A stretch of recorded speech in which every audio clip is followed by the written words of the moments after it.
Welcome to the Cybersecurity News, your source for the latest updates on cybersecurity threats and trends. Today, we have some important stories to share with you.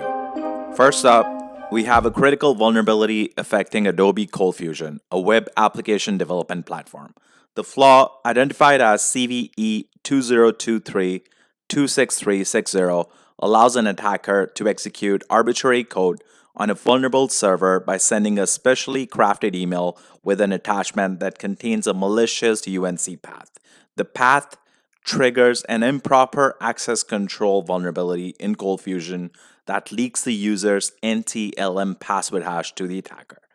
This vulnerability has been actively exploited in the wild by sophisticated threat actors who can use the stolen credentials to launch further attacks on the compromised network.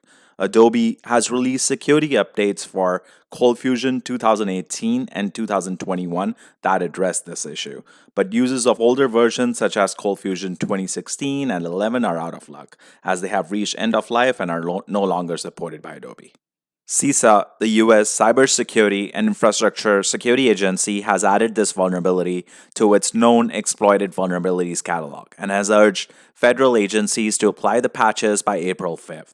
CISA has also provided a PowerShell script that can help administrators detect potentially malicious messages in their mailboxes. I'm going to add the link at the bottom in the description below so you can have a look. If you're using Adobe ColdFusion, we strongly recommend that you update your software as soon as possible and review your logs for any signs of compromise. You can find more details about this vulnerability and how to mitigate it on CISA's website as well. Next up, we have another vulnerability impacting Microsoft Outlook that could allow an attacker to steal NTLM credentials from unsuspecting users. The flaw, identified as CVE 2023-23397, occurs when an attacker sends a message with an extended MAPI property containing a UNC path to an SMB share on a threat actor controlled server. No user interaction is required, as exploitation occurs automatically when the email is retrieved and processed by the Outlook client. The vulnerability has also been exploited in the wild by sophisticated actors who can use the obtained NTLM hash as a basis for an NTLM relay attack against another service to authenticate as the user. Microsoft has issued security updates for various versions of Outlook, ranging from Microsoft 365 apps for Enterprise to Outlook 2013 Service Pack 1. The US CISA has added this vulnerability to its known exploited vulnerabilities catalog as well, and has advised federal agencies to remediate it by April 5th. CISA has also recommended some mitigation, such as blocking TCP 445 SMB outbound from networks, restricting the use of NTLM authentication, and running a script provided by Microsoft to detect potentially malicious messages item. If you're using Microsoft Outlook, we recommend that you update your software as soon as possible and follow CISA's guidelines on how to protect your NTLM credentials from being stolen. You can find more details about this vulnerability and how to mitigate it on CISA's website. I'll add the website in the description below. Next up, we have some exciting news from Microsoft, who has unveiled its new AI-powered assistant called Copilot for Microsoft 365 apps.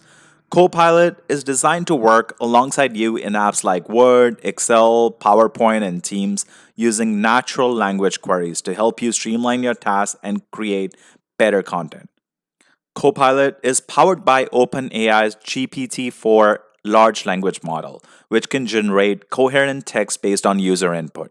Copilot also leverages Microsoft Graph API to access your business data and personalize your experience. For example, you can ask Copilot to create a slide deck for a presentation based on your notes, or summarize a Teams meeting and identify action items.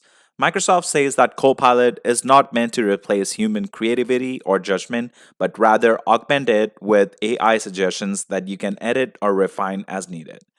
Copilot is currently available for select business customers for testing and will be rolled out more widely in the coming months. Microsoft claims that Copilot will unlock a new wave of productivity growth for its users by making AI more accessible and intuitive across its productivity suite. You can learn more about Copilot and how it works on Microsoft's blog. I'll add the link to the description below. That's all for today's cybersecurity news. Thank you for tuning in and stay safe online.